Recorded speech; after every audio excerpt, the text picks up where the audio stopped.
Hey, everybody. Welcome back to the Loan Officer Playbook, the podcast where we talk about real insights and strategies in loan origination.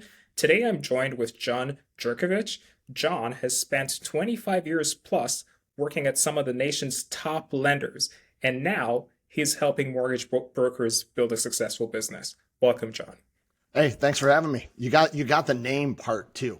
Uh, Anytime I do a podcast and I have to pronounce somebody's name, and if I ask them before, and it's like, hey, how do you say your name? Sure, I'm 100% like I'm messing it up. She did a great job. Yeah, Doing great. So just plugging along here. amazing. Amazing. John, when we first talked, you were one of the people that I have talked to that have built a successful community, but not only that, helping other people build communities in mortgages. What do you think is the role of community for the lending industry? Well, I actually think so. As I go through, I've been doing this, just a little backstory, but your listeners might not. So I've been in this game for about 28 years. Started out at what is now Rocket, when it was just a little fledgling company, right? Like small, but we all sat in cubicles. And I have this belief that you and I and most people as a whole, we learn a lot more through osmosis than we ever do from some textbook, something like that. And I cut my teeth listening to the guy sitting two cubicles away from me because he was, slaying something and said some line and I really liked it. So you pick up these things. Well, the role that community plays today, especially after COVID and work from home, people are all spread out. People don't even date the way they used to 100 years ago, right? When you had to go up and do the sniff test, right? Like everything swipe left, swipe right.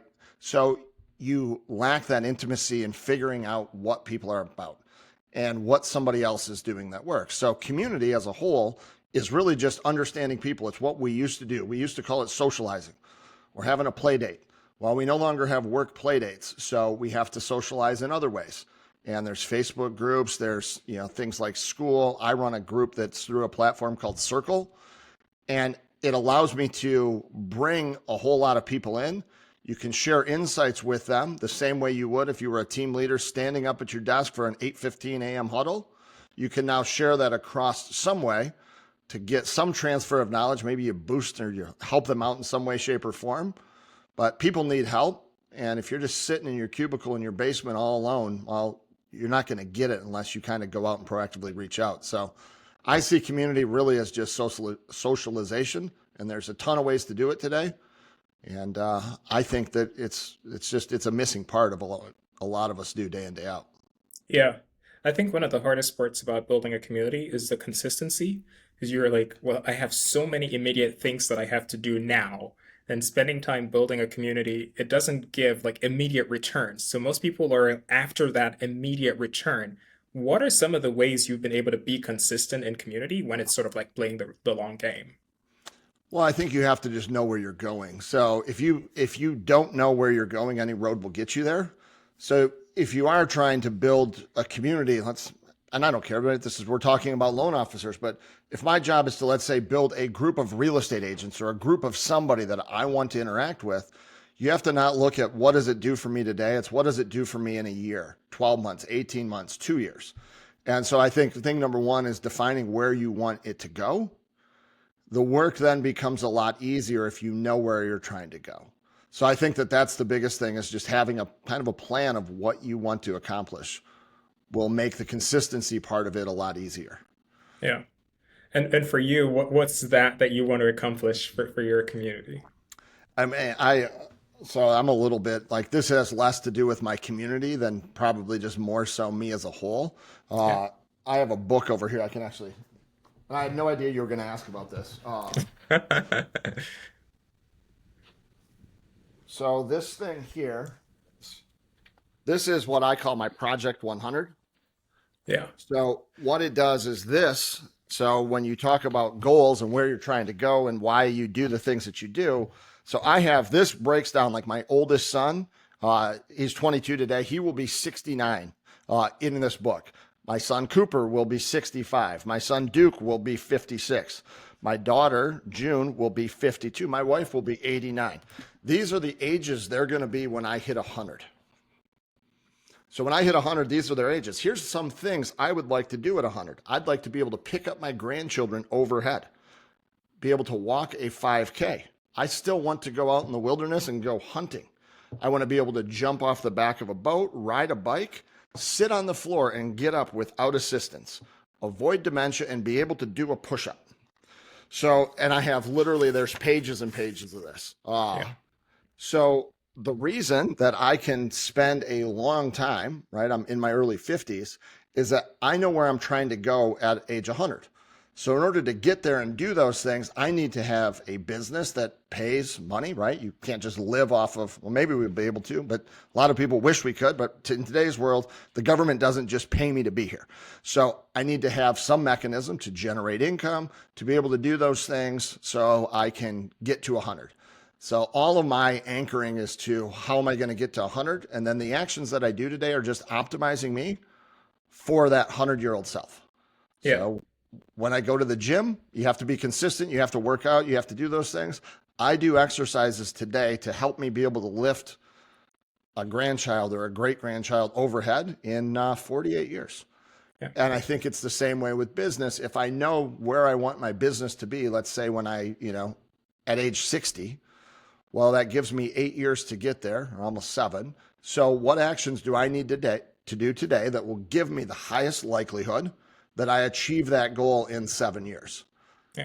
So it's just knowing where I'm trying to go and then trying to just not get overly distracted day in, day out, because the world throws a lot of distractions at us. Like just staying the course, at least keep heading in the right direction. Yeah. So I think that's with community. That's if you're trying to build a following on social media. That's if you're trying to build a company like you guys are. You just need to know where you're going and then just stop doing all the crap that isn't actually taking you there. Yeah. I really like the way you're thinking about it, which is, not necessarily about, hey, a specific business metric, but where in life do you want to be? And then most of it, honestly, it's about longevity and sustainability. Like doing something that would give you enough longevity to get to where you're going and then sustain you while you're there. Um, I want to ask for loan officers, the industry that we both work in. Um, Longevity is something that is very inherent in the business. Like, the age of the average loan officer is like, 40 and 40 to like even 50. And right now, we're seeing a newer sort of like, breed of sort of like loan officers. I've talked to loan officers that are like 20, how loan officers that are in their, 50s and 40s. What should be their longevity plan? Like, should they be thinking about, hey, I'm going to be originating until I'm like 60, or should they start doing something that would give them more longevity and sustainability in the future? Well, as long as I've been in this business, so going back to, Bill Clinton was in office when I got started. As long as I've been here, there's always been some, doomsday thing that was going to do away with the loan officer. So that's Yeah. thing number one, right? Whether that be the dot-com bubble, you name it, it was always the loan officer was going to die. And here it is, 2025, and the loan officer is still not dead. So thing number one is this is an industry that it constantly changes, but the more it changes, the more it stays the same. And there are a lot of old loan officers, there's a lot of young loan officers. So when I got started, there were old dudes, doing this thing. They ran around with their pager. They had, the big box phone. They did their thing. And there were young people coming in. So I think that the longevity plan and what I tell people today is if you're planning on doing this, and people will say this and you'll hear this, I got one more boom in me. So they do things through a cycle of, I got one more low rate cycle in me. I'm going to cash a couple more checks. It's like a prize fighter on his way out. He's going to do, that one final fight for that one big payoff. So I think that there are a chunk of people that are in the business that way. But what I'm finding, the longer that things stay difficult or the longer that rates stay higher, you kind of have to decide, like, do I still want to be in this business in 5 years? If I do, then what I need to do today is I need to build a personal brand that's portable. It used to be 20 years ago, you worked at a company and the company did all those things. But now I need to build a portable personal brand that if something happens with my company, my brand isn't impacted as I move. I can bounce around the industry. All they know is John does loans, or he's asked the loan guy, right? That's his like call handle on Instagram is Ask the Loan Guy. And so that's how they know you and they find you because of that. So the name on the back of the jersey, I think ultimately becomes a little more important than the name on the front of the jersey. So as one way, just it doesn't matter where you're at. You can have 0 people following you on social media today or no marketing presence. But if you want to be in business in 5 years, understand that it's something that the sooner you get started is the greater the likelihood that you actually do survive. Yeah. Because the big behemoths, the Rockets of the world, even you've got things like Zillow where they're doing a really good job on the marketing people, capturing people higher up in the funnel. I guess I can't make a funnel, and as it trickles down, you want to get your piece, and the higher up you can be in somebody's, Yeah. world, the greater the likelihood is that you will be able to bring them on, or you'll be able to have a conversation with that client. And I saw an interesting stat, and this is right. I'm just going off on a tangent. You'll pull me back. There was a study that was done back in 1979. They took a cohort of people ages 17 to 21 years old. They threw all these people in a group and they followed them through 2016. And just out of curiosity, how many of that group of people, how many of them do you think ended up purchasing a home over that period of time? 50%. So the actual number was 90.05. So almost over 90% of those people over that period of time ended up owning a home. So if you think about that, if you go back to 1979 and you were a mortgage person there and you looked out over the landscape of the US, it was a really like very diverse group. It wasn't like, all kids from Harvard, right? They're probably higher, but it was just a really big mix of people. So it was like a good segment of the population. If it was 1979 and you looked out at you were at a football game, 90% of those people were leads back then. So, right. I mean, because they ended up buying a house. Yeah. But the question isn't, if they're a lead, it's they're going to buy a house. Most Americans, right? The home ownership rate across the country, somewhere 60 to 70%. Most people will end up buying a home. The question is with who, when, how early are you going to begin to engage with them to begin building that relationship? And then ultimately, what are you going to do to actually still be there when they're making that decision or they're ready to buy? So again, if you want longevity, understand, even if we say like it's only 85% of people that end up owning a home, even 8 out of 10 people that you look at will end up owning a home. So there's not a shortage of leads. You or myself or any individual, most of us have a conversion problem and that we're not very good at converting that lead. The kid that's just graduating from high school, we're not very good at converting him in 12 years into a buying client. So that's the disconnect. And so when you talk about longevity, I think that you have to make sure you're putting things in place to ensure that you have the highest likelihood or you're setting yourself up to be able to convert better than the next person. Yeah.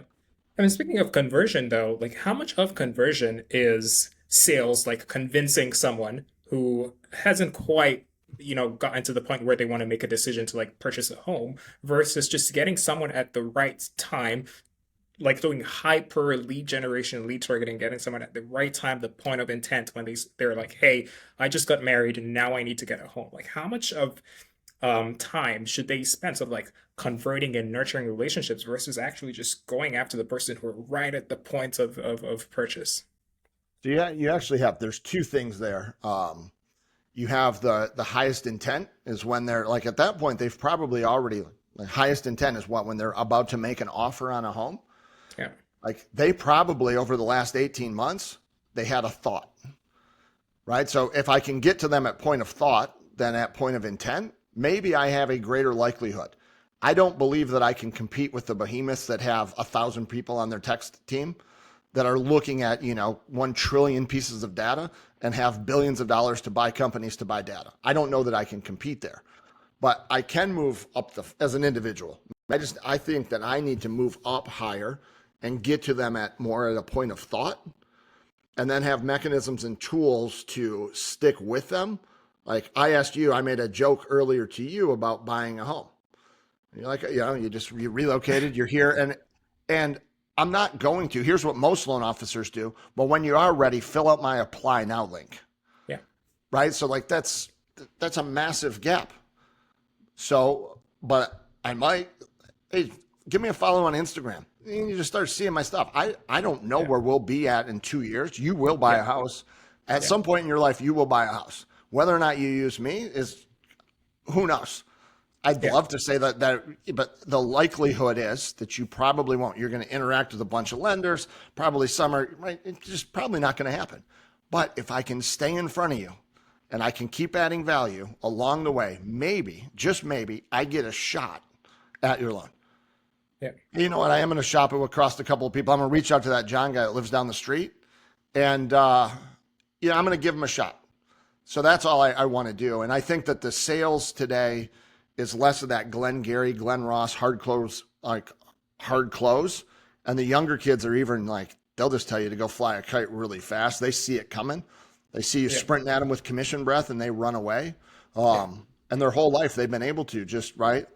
They delete the text or they unfriend you on Snapchat. So they haven't had to ever be in a weird world. Like if I wanted to unfriend somebody, I had to fight them in the back of the bus. Like Yeah. that's how I unfriended people. We had party lines on our phone. Took him behind the barn. Yeah. Yeah, you like that's Yeah. how you unfriended them. There wasn't, or you're just your clique. I didn't have a phone. Yeah. So I believe that sales is super important and people mess up so many things on sales. I mean, a lot. Like on a scale of 1 to 10, most of the people that I work with or that come into my community initially, on a scale of 1 to 10, I'd say they're probably somewhere in the 3 to 5 range on their sales skills. Ooh. And it's not that they're bad at selling. Yeah. They just put up a lot of artificial roadblocks that they never needed to.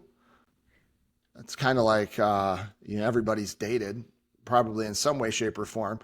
Like by about the time you're 18 that, you tried to kiss the girl too fast and she she pulled back and you're like, okay, I learned maybe I won't do that. Salespeople don't get it.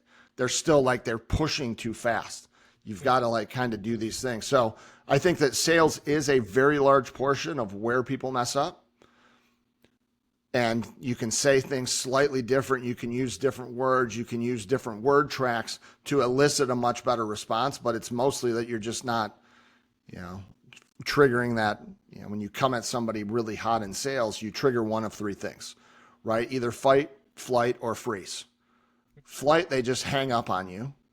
You freeze, they'll sit there for 30 seconds and give you, the benefit, or they'll fight back.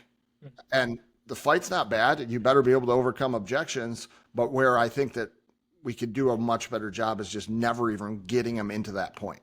Yeah.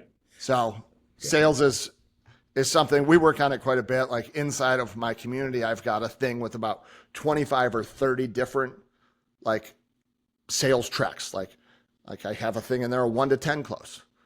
We walk you through exactly what it is. So Michael, based on our conversation here, I know you're not ready to move forward. This is a big decision for you, but just based on the information I have given you, kind of on a scale of 1 to 10, 1 being there's not a chance in hell you'd ever do a loan with me, 10 being let's go ahead and get started. Where do you kind of sit right now? Like that's coming at you. I'm closing I you. mean, we can do it right now. What if I say I'm at a 7? You know what? That's fantastic. Is there anything that I haven't explained really well that could maybe get you up to a 10? A lot of times I find this is on me. It's not a lack of, I don't know something. It's, I don't know what you need to know. So is there like something that's got you hung up maybe on that, or something that I haven't just done a good job explaining that maybe could get you to a 9 to a 10? Well, I'm just talking to a bunch of different brokers right now, and I'm trying to find the best option. Do you know what? That's fantastic. And I actually encourage people to do all the shopping in the world. Here's what I can tell you about us. We've closed literally hundreds of loans right here in your area. And those people have all done the shopping. At the end of the day, I feel pretty certain that we're going to be able to get you a good deal. We're going to be able to take care of you. We're a broker. I can set my pricing wherever I want. But what I want to make sure, and for me, the rates and those kind of things are almost ancillary. Like it's a secondary thing. My number one goal, and I explained this before, my number one goal in what we're doing here is this. When this is all said and done, I want to get a 5-star review from you on Google, and I want you to feel comfortable referring your friends and family. I can't charge you crappy rates or not take care of you if those are my 2 main goals. So as we just kind of get back to that, I mean, outside of that, knowing that I'm going to take care of your loan, make sure that you close on time, answer all of your questions, is there anything else special that I would need to do to ensure I get a 5-star review? No, I think if you can be more responsive and just let me know what I'm getting into, because this is going to be my first property, so I really need a lot of information, a lot of data points to know what I'm getting into. Like, do you have the time to sit with me? Can I come into your office and then chat about it? 100%. And there's just, like I said, if you want extra, what I already do is every single Monday, I'll give you a recap of what we do throughout the loan process. So here's what we did last week. Here's the things that are coming up. So I give you a complete debrief, 100%. I do it. I send you a video. I send you a breakdown and email. That comes every Monday, regardless, once your loan's in process. But leading up to that, I'm here 24/7. You got questions, like reach out. Got an app. I've got a lot of different ways to give you information, but I would much prefer that we spend the time right now, clear up all the questions.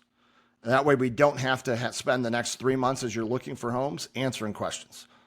So I want you to have all the information you need plus some. Again, my goal is to get a review and referrals, and I'm happy to do that. Did you have a specific question right now that you feel is not answered?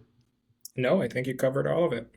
Awesome. Yeah, So, I mean, again, I'm just trying to not ever, yeah, like I could come back and say, yeah. we've got the best rates and I could push you really hard, but all you're going to do is you're going to push back more. Yeah. I like that you really focused on service. Like the expectation that you set is that, hey, you're going to get the best service with me, regardless of rates. Like you can be assured that I am going to give you the best service. And at the end of this, I want you to tell other people about my service. And that's what I think is, one of the advantages of, independent brokers, because even though I think retail has its own advantages of like speed and proliferation, but independent brokers, like it's like you can have that personal touch, and you cannot really scale relationships um, in if you don't have like that personal touch. You cannot really scale relationship in like a unit of one, like because we're talking as a broker and a buyer.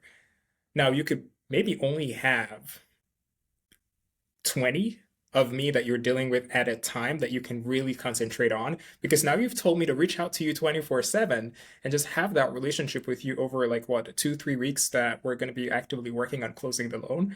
I can do that, but you can't like scale it beyond like 100 200. I actually think that you can scale it that it's very scalable. Tell me how. Well, so if I think about this, if I just think of like, if I just step back and I'm just brokers across the country, Yeah, they spend all this energy and effort like trying to go out and get real estate agents. They try and like the crescendo is the pre-approval. They put so much effort into getting a pre-approval, then they email them out a crappy PDF and it sucks. And there's no process beyond that. So everything is scalable if I take the time to define what it looks like and put an SOP in place, right? Like an operating procedure. So every Monday, I've been doing some origination. I go through and break down everything that we've done. I want to tell you as a client, people don't tell you about the silly things. Hey, we got your flood cert back. The client doesn't know whether you're working or not if you don't tell them. So I believe that it's just as simple as, and tech today can tell me everything, like everything that's done on the file, not done on the file. And if I reach out proactively and tell you, here's everything that I've done, people have a lot less questions. The bankers that I find that get the most inundated and the most blown up and the least scaling are the ones that run a super fragmented business and the agent's calling them every other day. Hey, what's going on with my file? Hey, Jim, what's going on? Because their process sucks. And the same way, so if your processes suck, you are actually the one that if your agents are calling you, finding out what's going on with the file, you have, like as a loan officer, you have not done a good job. Because if they're calling you, it means you didn't proactively communicate. My kids don't come home every day from school wondering, like, am I going to get fed tonight? No, because there's been a history through time. I've always fed them dinner. And so they just have the expectation. So it's when you don't have SOPs in place that you drop the ball. That's when you actually can't scale. yeah, So I can scale fantastic service. It just has to matter. yeah, And I also like just part of the sales process is on the first call, like way early in the process. You ask for referrals and you establish what your desired expectations are at the end. You don't do that at the end. You do that at the beginning. So if on our first interaction, I told you that it was really important for me to get a 5-star review and your friends and family, that's what I work for. Yeah. The rates and those kind of things, it matters, but it's secondary. So I've been telling you the whole time I've been talking to you about that. You got some other people that are calling you to tell you that, they're going to beat your rate and it's all about rate and, great. I'll let them play around in their commodities game and I'll let them be a commodity and I'll let them sprint to the bottom and I'll let them do all those things. And I'm just going to be over here, Yeah. And if you want to give up one of those, you've got price, speed, and then you've got value, right? If you want to give up the value to maybe get price, that's okay. You don't have to do business with me. I just know that I'm not going to go and do a loan for no money. So I see. Yeah. Technology, though, has an interesting role to play in scaling of relationships. What you just mentioned about, hey, the realtor is calling you, every single day asking for a file. There's like one or two ways. You could, have a system in place that says, hey, well, every time a file comes in, you want to be able to like just direct it to the particular person like immediately, like have that structure in place. Or you can just wait until like the inbound comes and then you have some sort of like system, maybe like an AI system that handle it. With the program that you're building to help mortgage brokers build a successful business, what's the first thing that you do for them when they come in? Is it like setting up those processes or just making sure that they can deal with the volume that comes in? So every person, you, me, everyone in the world across the board, we all have a key constraint inside of our life. There's one thing that if that one thing was to get freed up right inside your company, wherever. So what I like to do when we initially sit down and we begin working together, and it depends, right? I like do stuff for companies. I do stuff for like individual group type training stuff. But if you come in and you want one-on-one, like you're serious about growing your business and maybe you're doing 3-4 closings a month and you're trying to get to 10. The first thing that we need to do, like I know that you understand loans. It's usually there's some processes that are broken inside of there that aren't allowing you to scale. So the first thing that we do, I want to sit down, look at your business across the board and identify what is your key constraint. And it's very hard to do this because it's different for almost every person. And usually it breaks down to they don't have enough leads, right? They're lacking eyeballs. Maybe there's something broken inside of their process. They get a lot of leads, but they don't convert that many of those leads to closings. Maybe they've got broken processes. So just identifying what is their key constraint, like what is the one thing holding you back more so than anything else. And then what we do is we just get very militant on fixing that one thing over the next 90 to 120 days. We might be working on 1 to 3 projects at most, but you can't fix 15 things at once. You don't have the bandwidth. Even, companies with $1 million monthly, tech budgets have a roadmap and they're doing 2 or 3 things. They're not doing 70 things in parallel. Even like the biggest companies in the world have like a couple of things they're working on. Sure. And too many of the broker people I talk to, they're trying to do too many things. So sometimes it's tech. Maybe they haven't sent anything to their closed clients in 3 years and they've got 450 closed clients. Like getting some email newsletter out, something going like that, probably a relatively good use of their time to start generating some, they're closing 3 or 4, maybe this gets them 1 or 2 more. I've got somebody that's got 0 business coming in the front door at all, very few closed clients. Maybe we need to dial in lead gen and go out and figure out, can I buy some leads today to bring them in business today?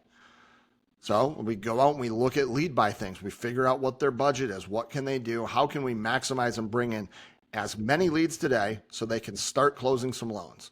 Yeah. And I look at it from milestone standpoints. If somebody's brand new, you got to get them to where they're making 5 figures a month. So, right, you got to get them. If I'm not making 5 figures a month, I just go home and I worry in bed at night about like, just am I going to eat?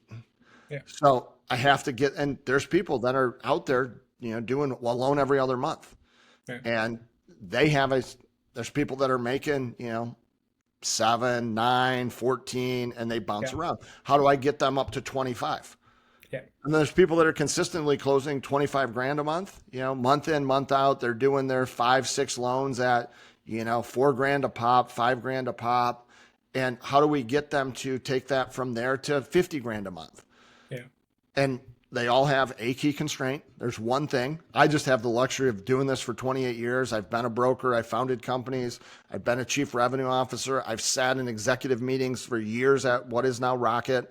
I've spent hundreds of, millions of dollars on leads and different things throughout my career. I just have a unique perspective, and then I can look back and say, based on my experience, this is where I think you would get the most benefit. Yeah. And so, Yeah.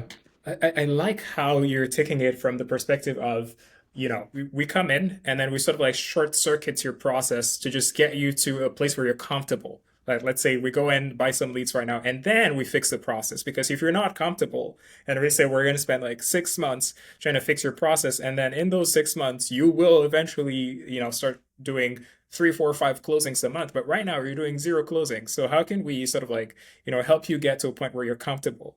I think the story that you told me the one time was, someone in your program, like their wife gave them like an ultimatum, say you have to be making, was it like 10K a month or something by December or something? yeah, I had a gentleman that I found him on LinkedIn. He had a website that was super non-compliant, and I just pinged him on LinkedIn. Right, I was guerrilla lead gen at the time, and I was trying to help bankers become brokers. I was kind of doing something different, and I still do that, by the way. If bankers want to become a broker, it's just not. It's like I just make it as part of my coaching program. But I had reached out to him and I said, like, hey, I saw you just, you're newer to the broker space. Your website is really jacked up. Like, you're going to hit an audit and have a problem. Like, here's 3 suggestions. I just left it as that. And we ended up working together. And in one of our initial calls, he had been with one of the larger banks in the world and had been downsized, decided he wanted to do his own thing. And it was like 4 months in, and it closed like 3 or 4 loans. And his wife had more or less given him an ultimatum. If we don't get to a certain point by the end of the year, like, you're going to have to shut this down and go get a real job. Like, your dreams die. And we went in, we started running one play. So one just playbook to real estate agents local in his area. He knew them. He'd been in the business, just hadn't originated in a long time. We ran this one play and just ran it over and over and over. He now does between 7 and 10 closings every single month. Makes, I don't know exactly where he's at today, but probably, in the $300,000 to $500,000 a year mark with his brokerage. And just, it's very dialed in. And he and I still communicate. We don't do stuff one-on-one anymore. Like, we still stay in touch. And he needs to now like go and unlock that next level of growth. It's out there for him. And we have those conversations, but it was just putting in something, coming from the outside, giving him permission. Like, this is going to be okay. We're going to do this. And this is all we're going to do. And we're going to identify these are the agents we're going to call. Here's what you're going to say. And this is what we're going to do. He's like, oh, it's starting to work. And lo and behold, that flywheel gets moving. And yeah. Yeah. That's good. I remember you telling me that story. I just wanted to reiterate that story because I genuinely feel like that is a story of many brokers right now. And they're just trying to find that one coach, that one person who has been in the business for a really long time to sort of like guide them to get to where they want to be. Yeah, I think there's a lot of people that, like, our space is filled with all kinds of people that are willing to take your money to try and help you. And I think that most of them are, everybody has good intentions. I don't think that there's anybody out there that doesn't. I do think that if you haven't been a broker or the coach hasn't been in the broker space, it's a little bit hard to understand that because, it adds a lot of nuance that is just different. I don't care if you were the, president of world's largest mortgage company. I don't know that you can, understand the broker space if you've never went in and, submitted a loan through a TPO portal, or you've never tried to like organize your own tech stack, or you've never tried to, get, I don't know, set up a pricing engine. There's just a lot of different things that are out there that I see people get caught up in. Yeah. And a lot of people that start mortgage companies, right? It's them and two other people that are identical comps to them from a skill set standpoint. And they now have three co-founders that all have the same skill set, and nobody's skill set is marketing.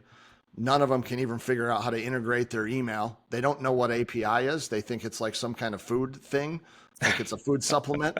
A webhook, is that for fishing, or crochet? Like they just lack what they need to.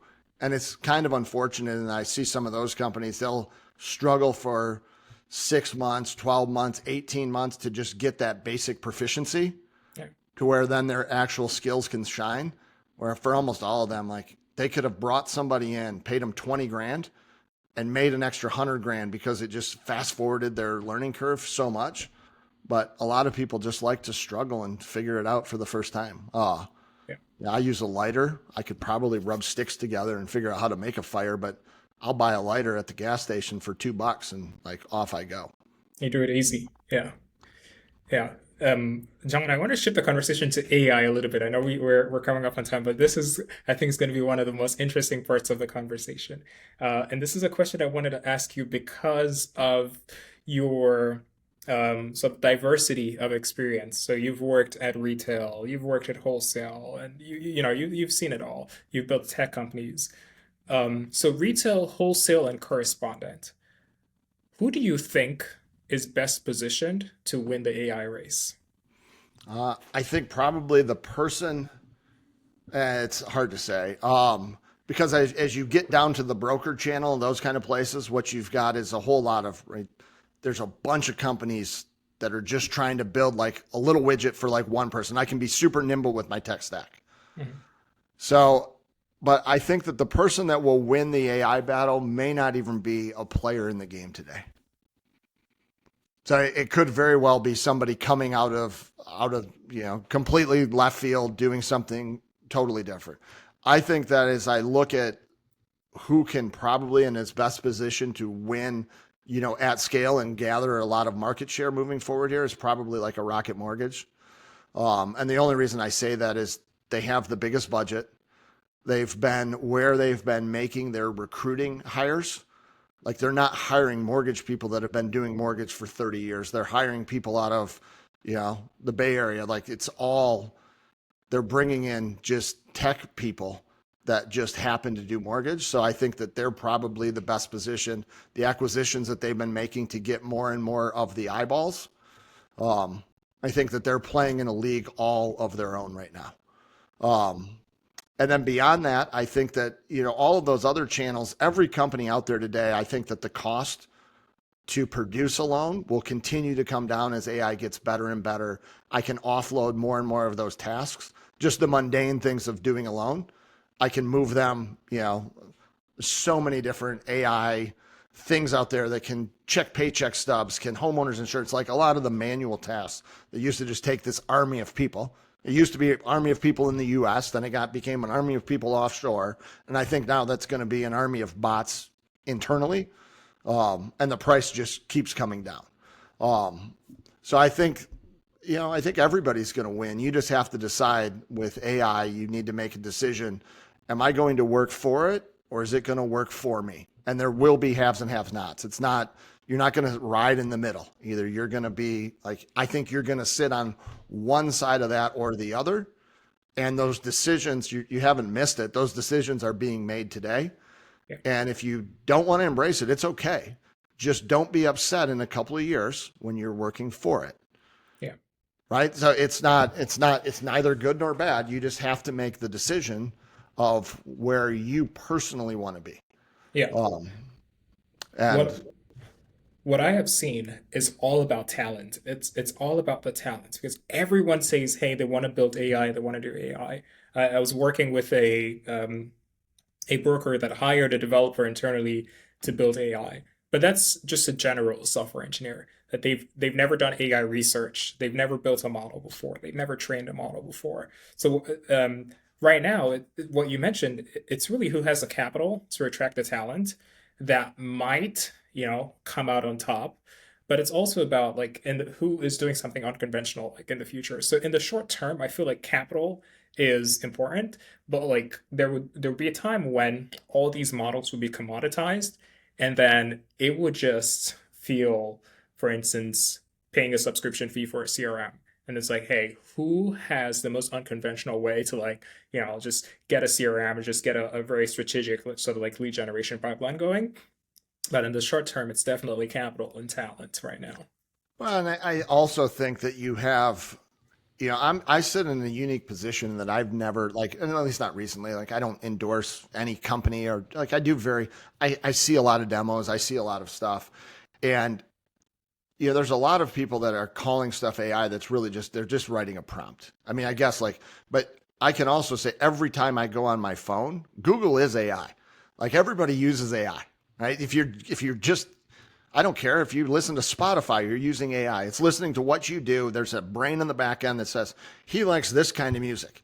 He favorited these 3 songs. We're going to queue him up another one of a new artist that sounds similar. So everything in our world today is AI. And too much of it is, I think there's a lot of noise today. Also, like my LinkedIn feed is filled up with all kinds of people that are going to 5X my business with AI. People don't even know what my business is. So how the hell can you 5X it? Right. So there's a lot of, I think, pretenders out there. So I think we have to get past the pretender phase. And then you'll start getting into, and I do believe that, with like all the vibe coding and some of those kind of things, the mind itself is going to actually, like, human thought and creativity and ideas and those kind of things are going to flow back to the top, because it's the person that's telling it what to do is really the key, and understanding how to make those moving parts go. So I think that it's talent, and also just having really smart people that can try and connect the dots and see maybe 3-4 things out. I don't know. I see a lot of really cool things. I saw a demo the other day where, it was looking at property search different.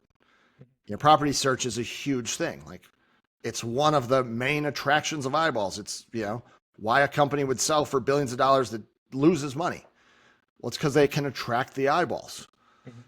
So, is property search something different? Mortgage calculators, like just the way that people interact. And now today they go to Google and look at a mortgage calculator. In a little bit, will I just be talking, I wonder how much that house is going to be? And will my phone just start spitting something back at me? Oh, that particular house would run you roughly $26.45. The taxes are this. Here's the thing. However, if you're a first-time home buyer, there's a grant from the city of, Auburn Hills, that's a grant for first-time home buyers, can help you out and reduce your taxes. Oh, and by the way, since I already know you're a veteran, in this state, you don't pay property taxes. And like, that's where I don't think we're 5 years away from that. Yeah. Hey, what's this house like? I snap a picture of it, and it will give me just a rolled out. Oh, would you like a loan? You're already linked to your bank statement, all those kind of things. Yeah, you can qualify for this. And the only thing slowing you down today would be that there's laws that say we have to wait a certain number of days from the day you apply to close. Like, all that stuff's already out there. It's just fragmented and nobody's pulled it all together. Yeah. Right. And what I just explained is a mammoth lift. Like, I can't do it. So it would take a company with a lot of resources, but right now there's somebody that's working on each one of those pieces. Yeah. So like, and that's the consolidation that you see, So WinJet was just purchased by Loan Jam for X number of dollars. It's because they have these little pieces that they're assembling.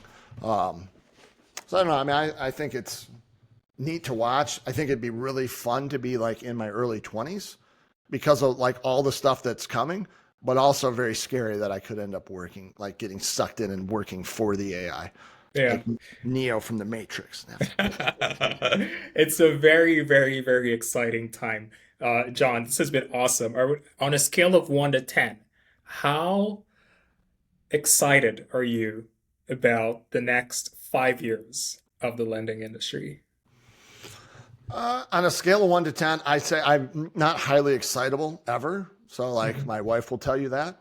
I would say that I'm probably someplace in the 6 to 7 range. Yeah. I think that there's going to be a lot of innovation. I think that there's going, and and just keep in mind, like that's a pretty high number for me. Just I don't have a lot of high highs or low lows, but I do think that we will see here over the next 18 months. I do believe we're Yeah. going to see the Federal Reserve come in and do something with interest rates, which Yeah. just puts a little bit of wind in the sails. And the mortgage industry now has been getting kicked they've been getting kicked for a few years. So just that in and of itself, I think will provide a lot of breathing room for people. Um, and it will also free up some of those larger behemoths to go out and do even more R&D and come up with things. And what happens is there tends to be a trickle down. As the top of the industry figures out things, it actually trickles down to everybody. So the big behemoths out there doing things, yeah, they might be stealing your business today, but it also makes your business way easier tomorrow. Yeah. And so you want that innovation at the top. You want people spending money. And so I'd say probably somewhere in that 6 to 7 range. And I think that the independent broker, so like just the small little person, is going to continue to take market share. And I think that your big behemoths are going to take market share. And there's a middle that's sitting out there today that's going to get squeezed. Because it's easier and easier for a small broker to now, with everything, to have almost the identical tax stack to, a company that 10 years ago would have been a top 50 lender. And they can now have those tools relatively easily. They pay per seat, no year-long contract, and it's like relatively cheap to run a brokerage. You just have to have the know-how to understand how to do it. Yeah. A lot of companies on the back end are focused on taking care of that group of the world. And I've been pretty bullish on brokers ending up, being 40-50% of all mortgage business. And I still think that we're going towards that. And that's exciting for me just across the board. Again, I like the birth of a kid, it gets me like an 8 or a 9. So 6 or 7 is pretty good. Amazing, amazing. It's a tug of war of equal strengths, and we'll see where that goes. John, thank you so much for coming on today. How can our audience reach out to you?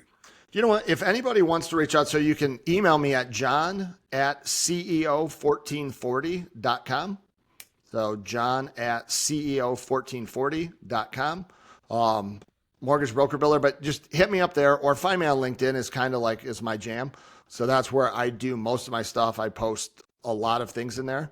And if you know anyone that is, I'll give myself a little shameless plug here, but if you have anybody or you know anybody that just wants to look at where their business is today, if they're in the mortgage space and they want to just kind of get their poop in a group a little bit, get things dialed in, and happy to jump on a call with them, walk through, come up with their key constraints. Whether that's something I can help them with or not, I'm not sure, but I am pretty sure that I can help them identify what they might be able to do to move a little bit faster.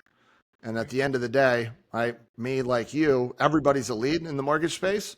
Sometimes they're just not ready to move forward. So reach out, john@ceo1440, find me on LinkedIn.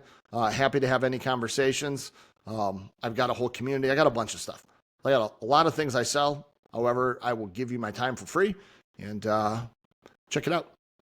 Amazing. Thank you so much, John. Awesome. Appreciate it. This has been fun. Awesome.